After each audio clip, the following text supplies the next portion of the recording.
Welcome to Tripods, Troya Tribes Podcast. Oke, selamat pagi kawan Tripod semuanya. Yoi, kita berjumpa lagi. Oke, kita kedatangan tamu istimewa banget dari daerah istimewa Jakarta. Siapa lagi sih yang nggak kenal? The Legend of Remington. Wah, tepuk tangan dong. Ya, kita perkenalan dulu nih, tipis-tipis dulu kan. Kita bahas yang enteng-enteng dulu dengan Eyang, ya kan? Ya kan, Yang? Gimana yang sehat, Gi? Sehat. Bagaimana kalau kita buka karena sudah memenuhi? Oh iya, kita udah memenuhi protokol kesehatan ya, teman-teman. Jadi kita sepakat untuk membuka masker kita. Kita sudah vaksin ya? Iya, kita udah vaksin semua loh ya. Iya. Oke, mantap. Nah, kan gini udah jelas gitu kan. Kelihatan gantengnya. AWO. Ya. Wah, yang seger banget sih, Yang. Terima kasih. Sehat ya? Sehat. Alhamdulillah. Oke. Kesibukan yang akhir-akhir ini apa ya? Jadi pada akhir-akhir ini karena saya sudah berusia 71 tahun, jadi saya sudah pensiun, ya hanya di rumah, kemudian hanya memikirkan, karena saya senang dengan kesenian tari, yaitu saya memikirkan mengenai kalau hari Jumat, Sabtu, itu ada kabaret. Oh iya. Terus kalau hari Minggu itu ada gelar tari klasik Jawa gaya Yogyakarta. Itu saya pikirkan ya 3 macam itu yang saya pikirkan. Iya. Jadi ya tetap selalu berpikir produktif gitu ya, walaupun sudah keren sekali ini. Walaupun sudah sepuh, bukan ya, sepuh ya, bukan senior ya kan, seger. Oh, tetap harus produktif, tapi sudah tua. Karena pada waktu saya mau masuk ke Ambarukmo Plaza itu, nah itu saya tuh ditolak karena usia bapak berapa? Saya bilang 71. Oh, kalau 71 bapak tidak boleh masuk. Oh, gitu ya. Ya kok tidak boleh masuk, saya kan sudah vaksin. Iya. Tapi usia bapak itu 70 lebih, jadi tidak boleh masuk. Saya tidak ngeyel ya. Tapi ya sudah, saya tidak boleh masuk ya bagaimana lagi. Ya sih. Jadi sudah tua ya. Oke, jadi tapi keren banget sih untuk mungkin panutan dari senior bisnismen di Yogyakarta juga ya. Okay. Selain usaha, beliaunya kan juga backgroundnya dari seni pertunjukan. Ya. Selain seni pertunjukan apa? Jadi saya itu kuliah di biologi dulunya. Dari biologi. Tapi saya tahu kalau biologi ini saya itu kok tidak begitu pintar begitu loh. Dan saya terus keluar karena sebelum dikeluarkan dari Gajah Mada itu saya ya sudah merasa kalau saya itu akan dikeluarkan gitu. Firasat dulu ya. Iya, karena pelajaran misalnya kimia ataupun apa di biologi itu saya sudah tidak bisa mengikuti lagi. Terus saya keluar. Tapi enggak dikeluarkan apa? Tidak menyerah kan itu atau saya terus menyerah, terus saya masuk ke IKEP Bahasa Inggris. Bukan Sanata Dharma. Sanata Dharma itu kan dulu IKEP, tapi sekarang menjadi universitas.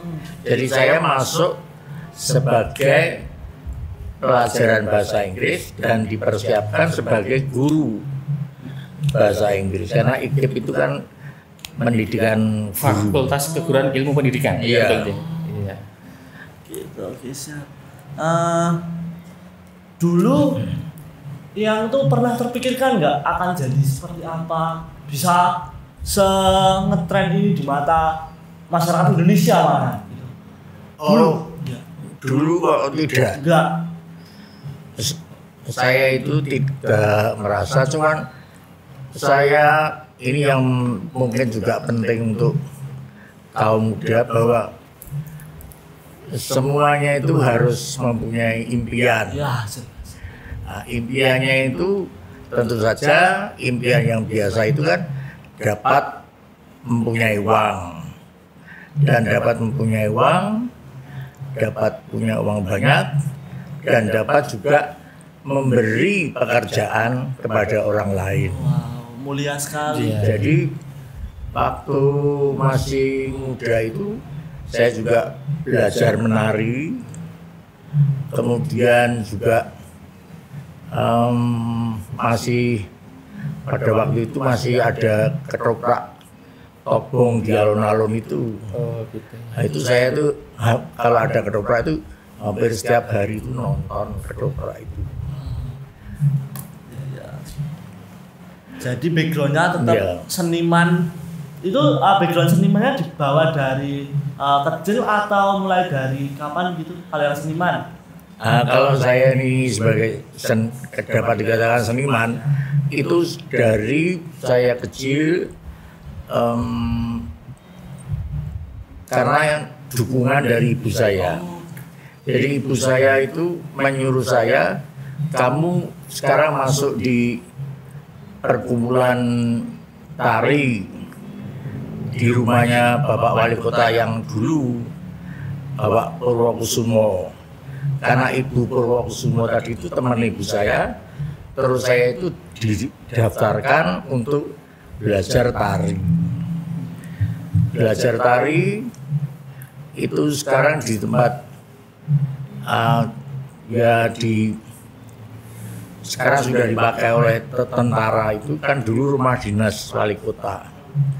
Saya belajar nari situ, tapi gaya Solo. Belajar menari, terus lama-lama main wayang orang. Dari ini dan itu bapak dan ibu saya itu mendukung sekali.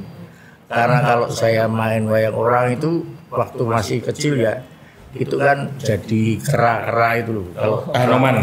Ya kalau lakonnya Ramayana itu kan saya cuma jadi kera apa.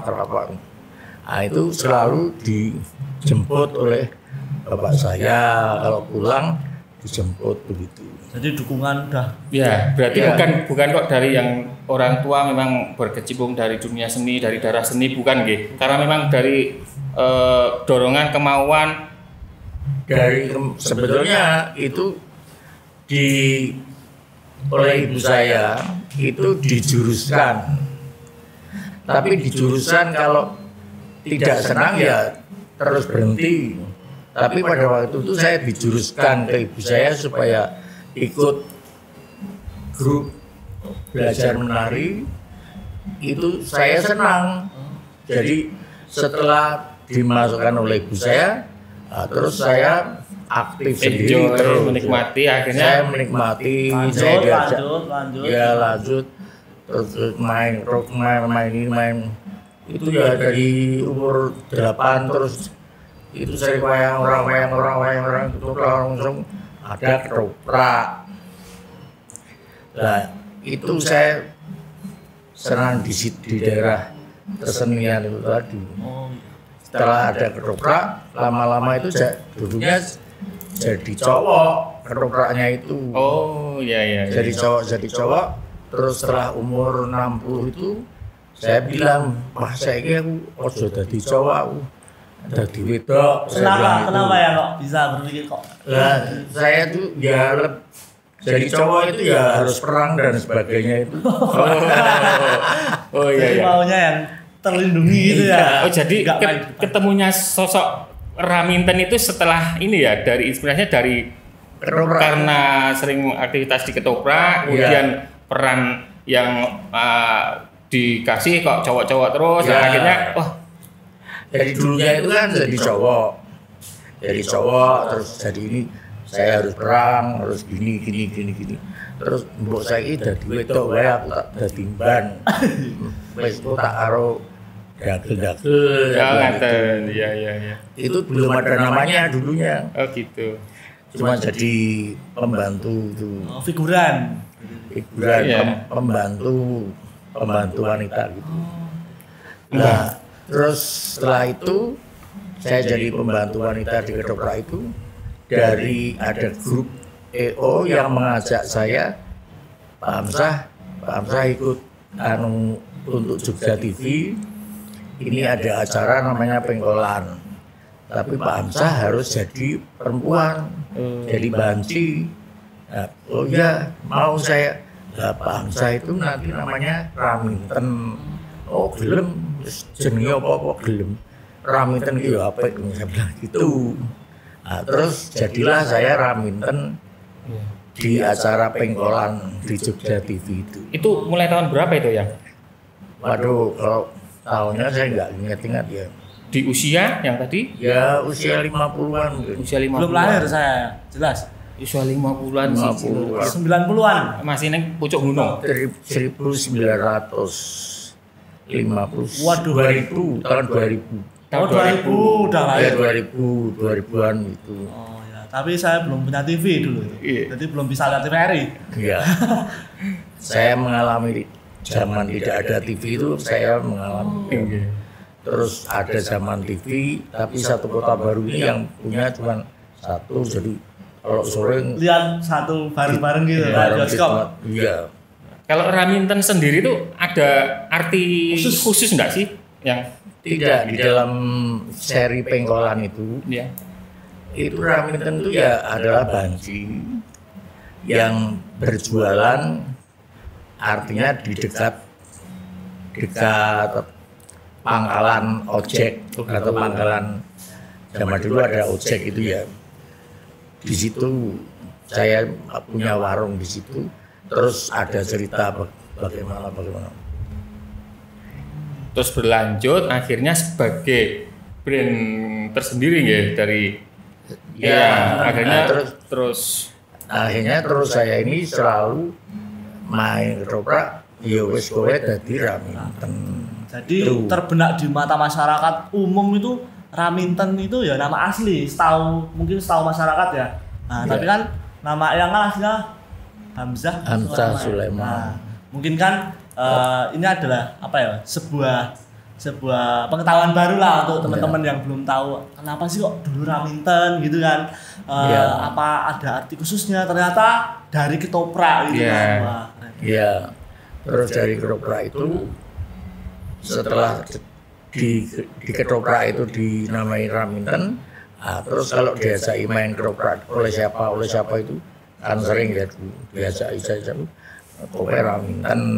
Iya. Berarti lebih kepada sebenarnya berawal dari nama panggung. Nama panggung, nama band.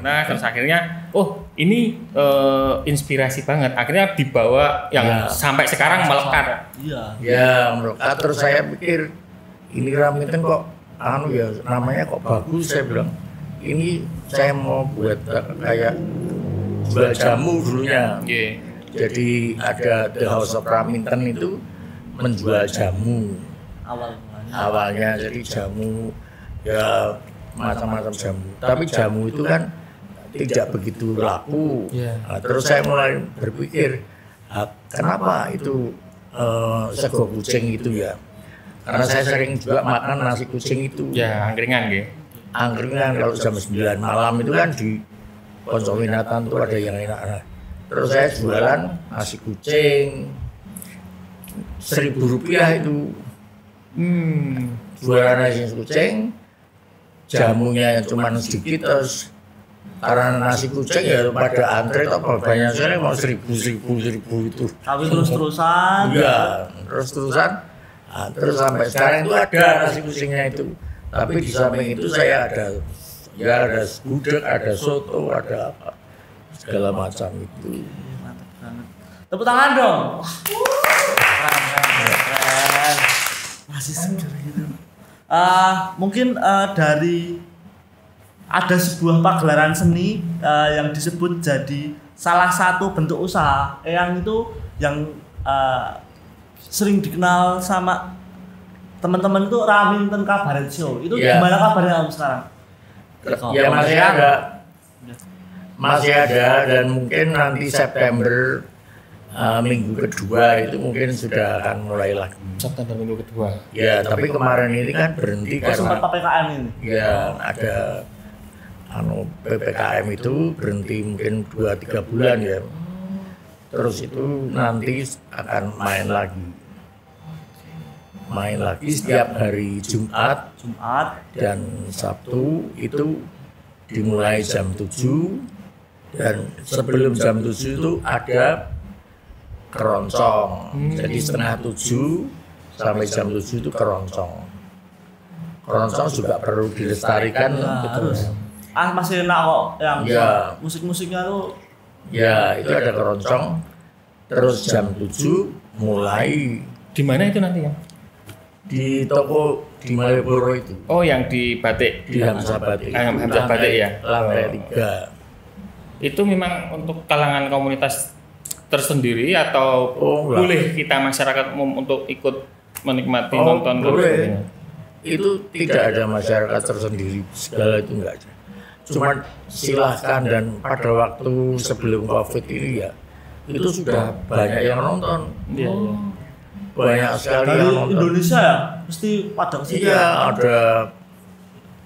Iya, ada yang malah dari Malaysia segala kok. Wah. Malaysia, ada yang dari Kalimantan.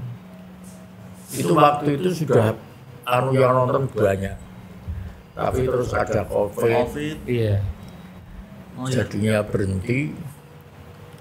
Oke. Untuk yang menarik di dalam itu kan ada yang namanya pertunjukan seni yang apa ya?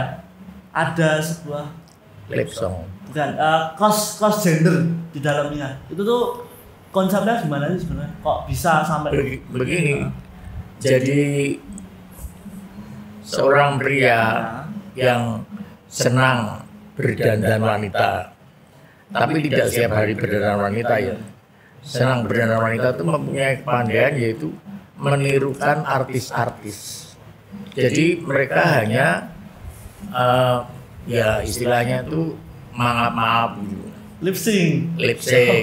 Ya, mereka lip sync itu, dan diiringi oleh penari-penari yang kebetulan hampir seluruh penarinya itu juga lulusan dari ISI. Oh, gitu.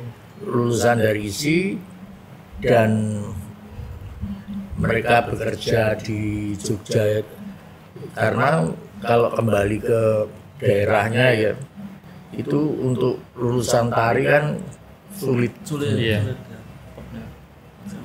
Iya. Cabaret show. Itu kalau yang saya tahu di Thailand itu ya, Om ya. Ya, Itu kan ya, ada seperti itu. ada yang kurang lebihnya Ya. apa yang membedakan? Ya, kalau di Thailand itu karena yang jadi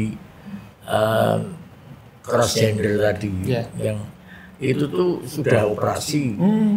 Memang benar-benar total gitu ya. Ya, sudah dioperasi, sudah diginikan jadi kayak wanita. Tapi kalau di tempat kita ini, kalau yang ikut itu kalau hari biasa ya kayak cowok biasa begini. Tetap tulen ya cowok. Ya, ada yang tidak menyangka badannya besar itu. Tapi kalau sudah pakai make up itu biasa sekali. Tapi emang kalau yang jadi Ramin itu bener-bener ceweknya tuh kerasa banget gitu loh. Iya. Seumpama kalau ada kakek-kakek gitu paling dikiranya cewek beneran ya, nenek-nenek ya. Ya, Itu malah menjiwai Iya, jiwaannya. penjiwaannya tuh bener lahir Iya. batin gitu ya. menjiwainya itu. Tapi kalau hari biasa itu ya pakai celana panjang biasa. Iya. Oh iya iya. Ya tidak kemayu sekali, tapi ya cuman agak halus gitu. Wow. Berarti inspirasinya dari sana nggak ya, nggak? Dari luar negeri. Iya, dari Thailand itu atau bagaimana? Oh, enggak. Jadi awal saya pernah di Amerika. Iya. Nah, di Amerika itu ada dari kota Baltimore itu ada yang seperti itu. Tapi itu waktu itu kan tidak dikomersilkan di sana gitu. Nah, terus saya di sini saya mengadakan dulunya itu Jogja Vaganza. Oh, Jogja Vaganza. Itu sionya itu besar-besaran di TBY itu. Nah, itu antara tari, nyanyi, dan fashion show jadi satu gitu. Dan pada waktu itu banyak sekali yang menonton, main 2 hari itu. Terus dari situ saya pikir lebih bagus kalau kita tuh juga mempunyai panggung sendiri, walaupun kecil-kecil, tapi panggung sendiri, dan mengadakan pentas. Iya. Pentas ini ya apa namanya, mereka yang ikut pentas itu mempunyai penghasilan. Saya tidak mengambil keuntungan, cuman kalau tiketnya itu lakunya banyak, ya yang nari sama yang main itu juga mendapat uang yang banyak. Kalau yang datang sedikit, ya sedikit begitu. Iya. Mungkin kalau ini ada mungkin lowongan untuk teman-teman yang punya minat bakat tari gitu kan, bisa masuk. Syaratnya apa? Ya. Jadi begini, untuk awal daripada pentas itu ada tari Jawa. Tari Jawa yang gaya Jogja. Terus setelah itu kalau Anda mempunyai niat untuk ikut lip song ataupun ikut menari, jadi penari, itu kita tes dulu. Kalau lip song tuh Anda itu gayanya bagaimana gitu. Kalau gayanya itu kelihatan kalau tidak sesuai mulutnya itu ya, dan gayanya itu tidak kita terima. Oh gitu. Tadi ada tesnya dulu ya. Ya. Coba tes. Kamu kalau Aku jago. Bisa ini Om. Bisa aku yang acting, lip song. Tapi yang itu kan harus penjiwaan. Itu kan perannya kan cewek kan. Iya, aku juga jago. Bisa coba gimana? Wow, bisa. Siang. Di situ tuh ada yang namanya Ayla Saras itu ya. Ya. Itu juga lulusan diisi jurusan teater. Tapi wajahnya tuh kan memang mendagel gitu. Ya. Nah, dia membawakan lagu dengan mimik muka yang lucu itu bisa. Saya penasaran loh nih. Saya jadi pengen lihat itu kabaret show-nya Apa yang dari Eyang Raminten itu. Ya. Setiap hari apa ya? Jumat, Sabtu. Setiap hari Jumat dan Sabtu. Jumat dan Sabtu. kita bisa nonton bareng-bareng Bisa di sana. nonton bareng-bareng sana. Oh Ya. iya. Untuk tiket masuknya. Tiket masuknya itu 50.000. Oh ya. 50.000 dan kalau datangnya itu kalau bisa setengah 7. Karena nonton keroncong dulu. Oh gitu. Openingnya keroncong. Opening keroncong. Terus baru ada tari Jawa, terus langsung. Berapa lama itu nanti yang biasanya? 1 jam. 1 jam. Iya. Keren nih. Iya. 1 jam dan duduknya memang secara lesehan. Jadi tidak terus duduk kursi itu, tapi tetap yang Jawani begitu. Wah, boleh itu nanti. Boleh itu. Dijadwal. Ya silakan nonton Boleh ya. Jumat jam 1, kalau Minggu itu gelar tari. Itu yang Raminten pasti ada di sana. Ya, Setiap kali pentas pasti ada di sana. Saya Oh, tidak iya. main loh. Nggih. Saya hanya menunggui. Iya. Saya menunggui waktu general repetisi dan saya menunggu waktu pentas. Menunggui. Ngawasi. Iya, betul. Ya hanya mengawasi saja ya, bukan mengawasi lagi ya, cuman saya menikmati saja begitu. Kalau yang model pentas kabaret show seperti ini di Indonesia, selain di Jogja yang punyanya Om Eyang Raminten ada nggak? Saya kira nggak ada. Satu-satunya. Pionir. Satu-satunya Iya. di Indonesia. Keren nggak tuh? Ya, dan Guru Soekarno Putra itu pernah nonton. Oh. Sebetulnya Guru Soekarno Putra itu mempunyai bakat untuk membuka seperti itu di Jakarta. Betul. Karena guru itu kan dapat membuat lagu, Ya. dapat menciptakan tarian, koreografer juga. Jadi beliau itu bisa membuat seperti itu dengan lebih bagus, dengan karya-karya lagu yang betul-betul dia tulis sendiri. Iya. Tapi tetap yang cuma satu di Indonesia ya. Ya, baru satu. Baru satu di Indonesia. Baru Tepuk satu. tangan, tepuk tangan, tepuk tangan. Ya, baru satu. Mungkin dari kabaret show ini apa ada misi dari yang sendiri, misi ke depan tuh mau gimana, atau mungkin Harapannya benar-benar gitu. mau nembak kaula muda gitu kan khusus. Oh, kalau saya tidak menembak ya. Oh nggak menembak, maksudnya ditargetkan besok kaula Iya, muda besok. tuh wah jadi Nah, cuman besok itu kan ada yang anak-anak angkat saya, anak angkat saya itu akan melanjutkan. Bahkan anak angkat saya itu sudah membuat ketoprak. Ketoprak itu Andeging Kutha Ngayogyakarta, terus kedua itu Loro Jonggrang, yang ketiga itu Hanoman. Jadi Rebo itu ada ketoprak, Jumat kabaret, Sabtu kabaret, Minggu gelar tari Jawa klasik. Jadi besok udah jelas ada penerusnya ya gitu kan? Iya. Ya. Jadi jangan sampai mati ya, kita harus melestarikan. Tonton dong, iya kan? Tiketnya murah, 50.000. 50.000 ya. Murah. Nggak perlu jauh-jauh ke Thailand. Di Jogja ada. Iya. Di Indonesia cuma satu, monggo kesini. Iya. Mantap. Terus mungkin dulu pernah ada isu LGBT yang dilarang di Indonesia, atau ada isu-isu yang lain mungkin dari yang sendiri mungkin agak tersinggung atau ada masalah gitu nggak ke depan? Udah terpikir? Ya pernah ada yang datang ke sini menganggap saya itu ketua LGBT itu. Terus saya katakan saya ini tidak ngurusi LGBT ataupun apa, mau LGBT mau enggak, tapi saya itu berkesenian. Betul. Bukan saya LGBT itu seperti saya mau berpolitik di situ itu tidak. Saya tidak mau berpolitik atau berapa, saya mau hanya berkesenian, berkarya dan berkarya dan berguna bagi orang lain. Betul. Tidak saya menjadi pendukung LGBT terus memberontak ataupun mendemo atau ada apa-apa itu saya tidak mau. Saya hanya pengen jadi ketua kesenian yang bagus untuk Jogja sebagai kota tujuan wisata. Tapi kalau malam harinya itu hanya pelongo-pelongo, tidak ada acara apa-apa, ya tidak bagus. Bagus kalau malam hari juga ada pertunjukan.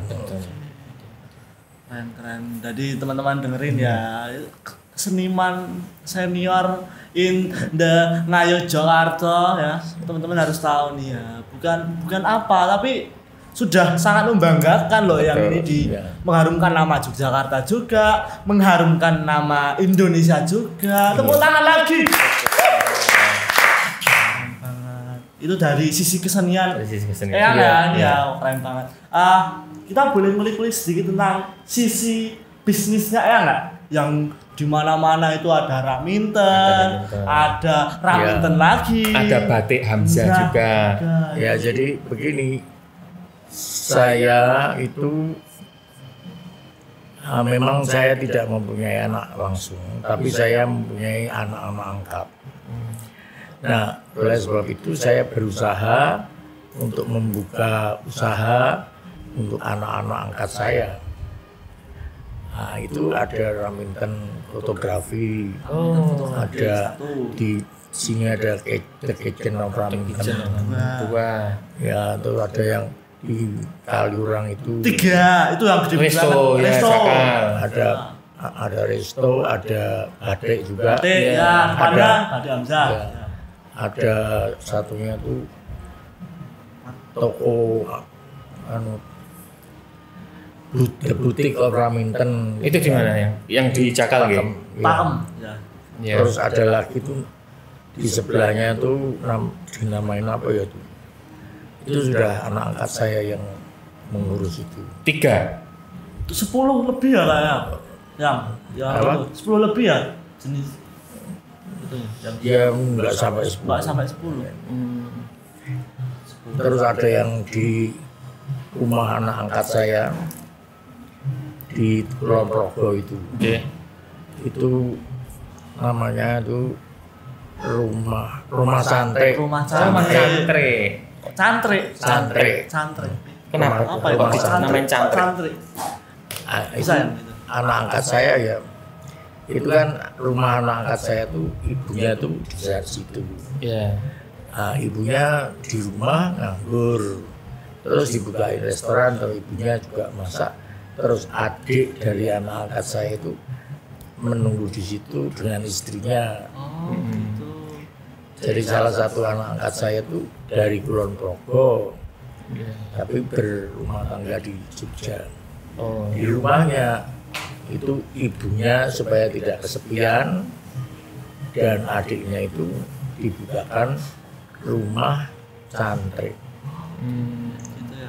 Berarti ada berapa itu ya anak angkatnya yang diberi kepercayaan untuk megang ini ya di tiap-tiap Ya tempat usaha anaknya gitu itu ya? hanya 4, Oh 4. tapi itu terus ya ini buka ini gitu, Berkembang. berkembang. Jadi satu orang bisa pegang tempat usaha 3 gitu. Iya. Itu bisa. Oh. Iya. Ngomong-ngomong mau buka anak angkat lagi nggak? Ya, ini saya juga pengen jadi anak banget angkat ini ya. anak apa boleh. Kamu anak angkat Junjung Angkat sini. Terima kasih. Silakan Udah ada dianggap. karung beras di belakang. sekarang beras. Yang penting halal. Yang penting nggak Oh apa-apa. iya, dulu ini yang mau tanya dikit. Iya. Dulu itu yang pernah ya bekerja di Amerika atau ngapain gitu di Amerika pas? Saya itu pernah bekerja di kapal. Oh. Jadi setelah lulus di Sanata Dharma, tapi bukan lulus sebagai sarjana ya, hanya D3 gitu. Terus ada lowongan pekerjaan di kapal, saya masuk di kapal. Nah itu saya bisa melihat seluruh dunia, tapi saya dibayar malah. Iya. Tidak membayar. Terus setelah itu saya pulang, terus ada sponsor, saya ke Amerika. Di situ saya bekerja sebagai orderly. Jadi orderly itu perawat pria. Perawat pria tapi tidak bisa menyuntik, itu tidak boleh, hanya memberi obat gitu. Iya. Tapi setelah di Amerika 3 tahun itu saya rasa-rasa kok ini nggak enak tinggal di sini. Saya terus pulang. Nah sebulan setelah saya pulang, bapak saya sedo dan saya mengambil alih usaha bapak saya tadi dengan kakak saya. Yang Mirota itu ya? Ya, Mirota Batik. yang kemudian sekarang menjadi ada, bukan Mirota Batik, jadi menjadi Mirota Kampus. Oh, Pilota Kampus itu awalnya dari yang juga loh. Dari Bapak. bapak. Oh. Nah, terus kakak saya itu melanjutkan Mirota Kampus itu, saya Damsa Batik. Yang Oh, Batik. Kok bisa namanya Mirota itu ada kisi-kisinya dulu ya? Itu zaman dulu ibu saya itu bisa baru membuat roti. Terus ibu saya bilang dengan bapak saya, udah sekarang kita buka usaha minuman, roti dan tawar gitu. Nah, terus ibu saya membuat roti tadi di Kota Baru ini di garasi, tapi zaman kuno dulu ya tahun 1949-an itu. Di Sebelum sini masih seperti hutan ini, Kota Baru ini. Iya. Kalau zaman dulu tuh pohon-pohon besar itu banyak. Iya. Tapi ibu saya tuh berani karena ada sekolahan itu, sekolah Seladus itu. Oh, Nah, jadi ibu saya juga membuat jualan dawet, terus jualan pecel. Ibu saya buat roti. keren. Tepuk tangan lagi ya. Oh ya, itu dari sisi bisnisnya udah dapat banget. Tapi mungkin dari yang sendiri, kenapa sih bisa semangat banget sampai bertahun-tahun mengelola bisnis? Kan yang namanya bisnis pasti ada naik turunnya juga kan. Iya. Mungkin ada kayak dedikasi tersendiri, saya bisnis tuh kenapa bisa kayak gitu? Mungkin bisa disampaikan ke teman-teman. Nah, karena begini, saya itu berani maksudnya mempunyai ide, tapi berani melangkah. Jadi saya mempunyai ide dan saya melangkah, yaitu membuka restoran, membuka batik, dan saya itu mempunyai kita ini bekerja ini, kita ini hidup ini apa? Nah, saya mempunyai pegangan bahwa hidup itu adalah bekerja. Iya. Bekerja menunggu sampai mati. Bekerja, kita harus bekerja menjelang mati. Nah, seperti Anda ya, sekarang Anda sudah bekerja seperti ini, jangan patah semangat. Nanti setelah ini bekerja apa lagi? Karena hidup Anda itu adalah bekerja. Anda bekerja menjelang mati. Nah, bekerja yang berguna untuk banyak orang. Kalau Anda nanti sukses di dalam usaha, Anda kan bisa membantu banyak orang untuk bekerja untuk Anda dan mendapat gaji dari Anda. Jadi saya menganggap bahwa hidup ini bekerja menjelang mati. Nah, terus saya ini tidak sombong ya. Saya juga memikirkan rumah-rumah karyawan tuh saya berikan rumah satu-satu. Sampai ada perumahan itu ada 4 kompleks yang kompleks perumahan gitu. Terus ada yang di mana itu saya perhatikan mengenai kamu tinggalnya di mana kamu saya buatkan rumah. Itu karyawan terpilihnya ya atau ya? Ya yang membutuhkan. Oh, yang membutuhkan. Enak ya? Kalau yang lama itu sudah 4 kompleks. Itu berapa puluh rumah itu sudah. Terus yang di luar itu ada yang di sana, ada yang di sana, ada yang itu saya bangunkan rumah sampai jadi. Yang di sini ini ada namanya saudara ganda itu juga baru saja jadi. Total ada berapa yang karyawannya dari keseluruhan usaha yang ada bisnisnya? Ratusan ada. 200-an. Wow. 200-an. Iya. Dan mungkin kok aku tuh kalau sering ke kafe-kafe gitu kan, kafe-kafe di Jogja yang baru-baru itu kok ada patung eyang tuh, itu tuh gimana maksudnya? Nah, patung saya itu termasuk di situ anak angkat saya gitu. Oh gitu, jadi yang bangun anak angkat eyang. Ya. Oh, gitu. Tapi ikonnya tetap Raminten. Ya. Nah, terus nasihat kalau yang membuka usaha itu juga meminta nasihat. Iki piye? Iki kudu ngene lho, kudu ngene hanya begitu. Saya memberi kalau buat restoran itu jangan terus yang begini ya harus begini. Jadi bisa minta coaching dulu masukan sama saran ya. Gitu. Okay. Dan sekarang anak angkat saya ya sudah mobil itu sudah punya. Yang kemarin baru nikah itu Mas ya? Mas Bagus. Nah, Mas Bagus. Itu mobilnya juga keren banget, mobil sport itu ya. Mobilnya itu masalah dia juga jual beli mobil. Oh. Jadi mobilnya itu ini dijual terus ganti mobil lagi. Terus untung berapa tuh dijual, nanti ganti lagi. Sempat lihat di YouTube sih yang itu pernikahannya Mas Bagus. Mas Bagus itu mempunyai restoran di situ, namanya The Kitchen of Raminten, dengan punya guest house. Guest house tadi di Ngejayan. Namanya apa? Itu namanya itu Grand Seruni by Raminten. Oh, tetap ya membawa nama Raminten. Nah itu itu tariknya di situ ya. Di Ngejayan mentok ring road itu utara terus itu. Condong Catur. Ya, dari situ. Dari sumber-sumber yang kita temukan gitu ya, ada quotes sangat keren. Jadi kandungan quotesnya itu hebat banget. Dari yang sendiri itu we will get nothing without hard work. Bener ya? Betul. Itu makna khususnya yang bisa dikasih ke teman-teman tuh? Jadi begini, Anda itu akan berhasil apabila Anda itu melakukan sesuatu sebelum disuruh.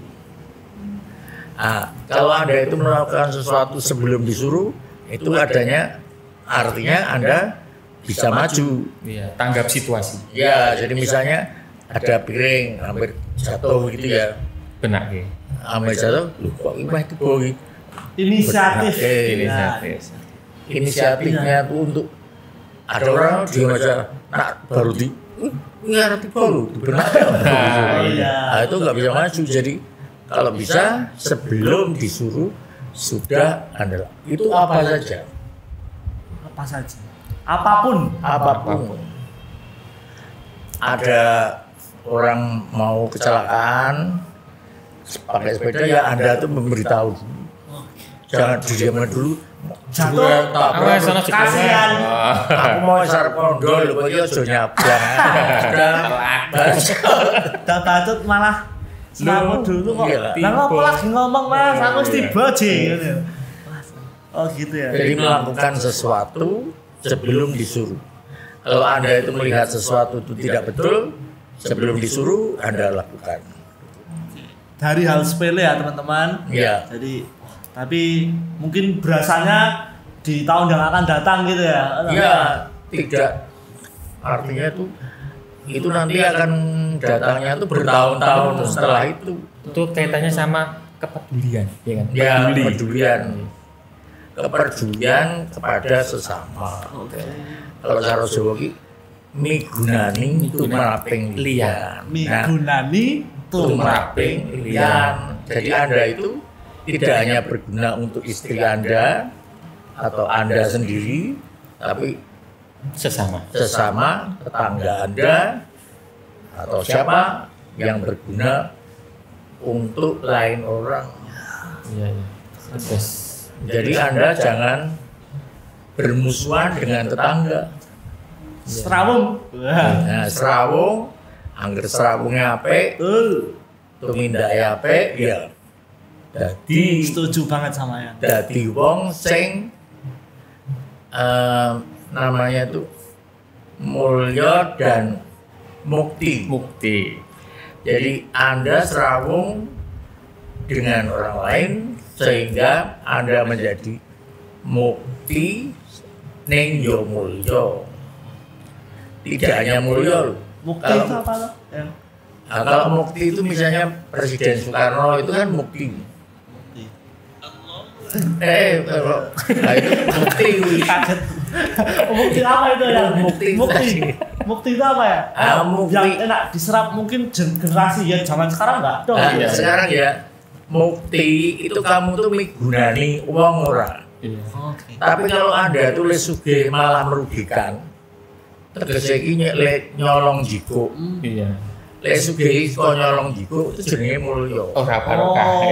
Ya mulya iki kowe duwe mobil duwe apa.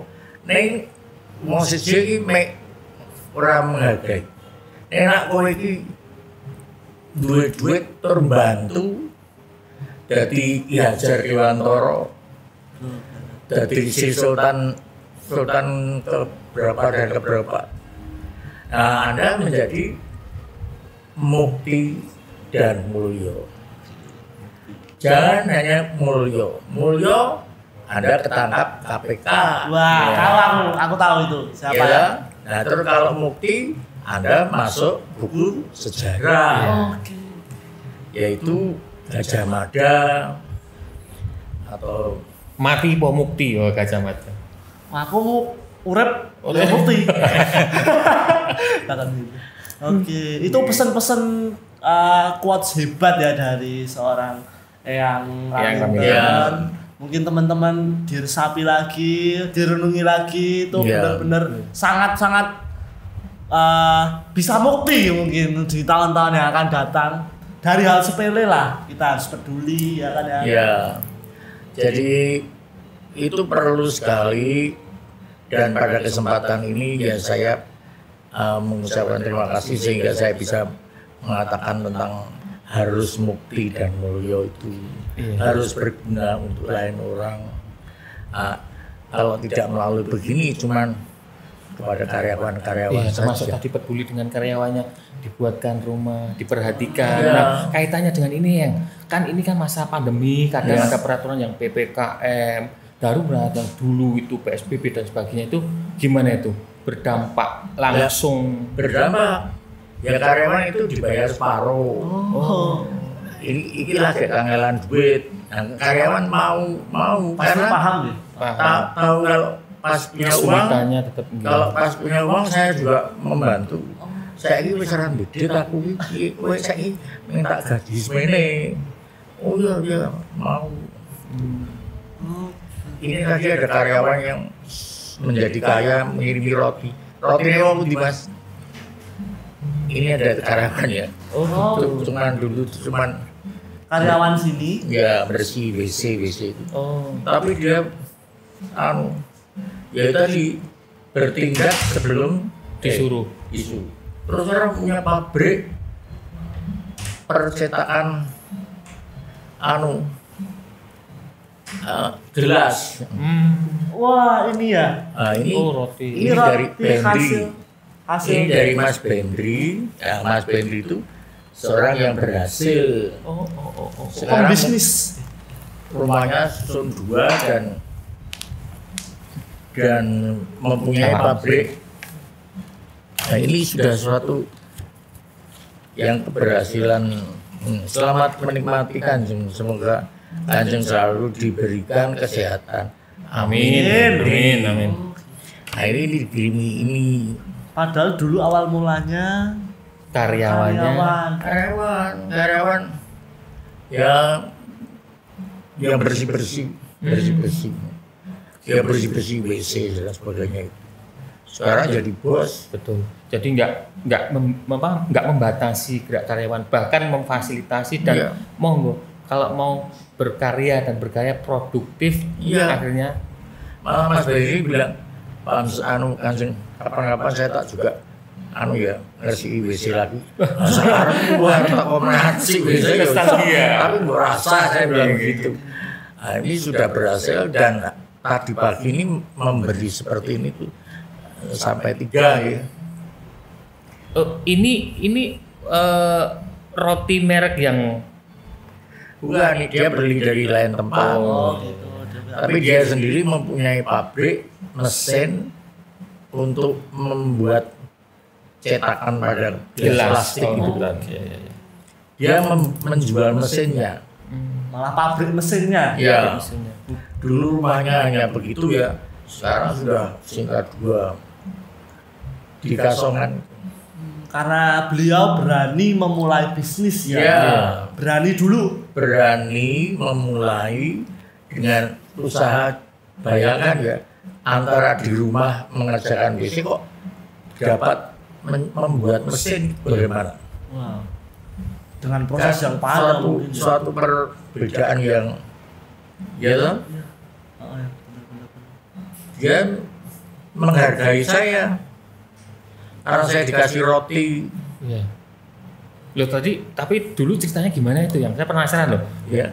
Dulu membantu bersih-bersih di rumahnya yang Raminten. Terus kemudian beliau itu tercetus ide untuk berusaha pengen jadi pengusaha lah katakanlah gitu nggih. Berarti kan ada dukungan ya dari yang Raminten. Iya. Itu bentuk support dari yang Raminten seperti apa nyambi di sini terus dia masih kerja. Dulu Pak Bender itu saya tuh ya pengen dados Kanjeng.